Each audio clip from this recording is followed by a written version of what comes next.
GST प्रचलन हेले टिकस कमिबा सह दर भी कमिबो। 17टी टिकस बदल गोटे टिकस लागू हेबो। सबुकिछि हेबो ऑनलाइन रे।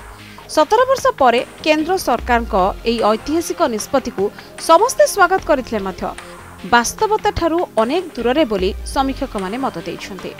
जीएसटी गोटे नुआ संस्कार टैक्स संस्कार एवं इंडायरेक्ट टैक्स गोटे बड़ धरणर भल संस्कारटे आसी आमे समस्ते आशा करूचु जीएसटी भल भाव में कार्यकारी हेबो स्वच्छतार सहित कार्यकारी हेबो एवं समस्त लोकंकर पैसा जो माने पेमेंट करुचंती खाउटी से पैसा राजकोष को पूर्ण मात्रा रे जीव बाट मारणा हबो नै एक कथा जने खाउटी हिसाब रे निश्चय आशा करी। जुलाई 1 रु समग्र देश में गोटे एकक टिकस व्यवस्था प्रचलन होगापी जाऊँगी आम आशा रखुचु जे एथरे आपणकर व्यवसायी हूँ आपणकर जो मैंने मैन्युफैक्चरर हूँ एवं अल्टीमेट कंज्यूमर जे खाउटी समस्त एथरे लाभवान हूँ।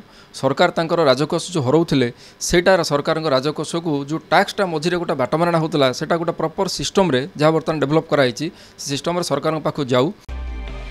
केंद्र सरकार जीएसटी लागू करिया पई अनेक प्रचार प्रसार करिसंते।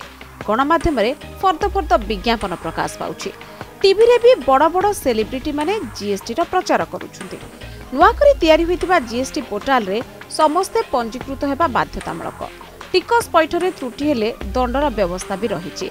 हेले ग्रामांचल गुड़िकरे जीएसटी बाबद रे अधिक सचेतनतार एबे भी आवश्यकता रहिछि। आमे बर्तमान कौन कर सरकार जो सेंट्रल एक्साइज हो कि कस्टम्स हो से कौन कर डायरेक्टली गोटे जगह गोटे सेमिनार करदे सब करले ये सेमिनार करदे से एकाथरे बुझी पारे कि हिंदी रे भाषण दब कि इंग्लिश रे भाषण दब से जेनेल जो आपंकर देखिए जो मैंने अच्छा बिजनेस क्लास पीपल से एत भी बुझी पारे कि पाखे पहुँचापी लांगुएज आमको बुझापी पड़ो। मो मत आठ भल टैक्स रिस्ट्रक्चर हेब नहीं कहीं एटा 100टा कंट्री रे already implemented and all are developing and developed country. आमे भी डेवलप्ड होबा को चाहिबा आमको से पुराना रे थ्योरी रे रहिवार नहीं आमे नुवा करिवा।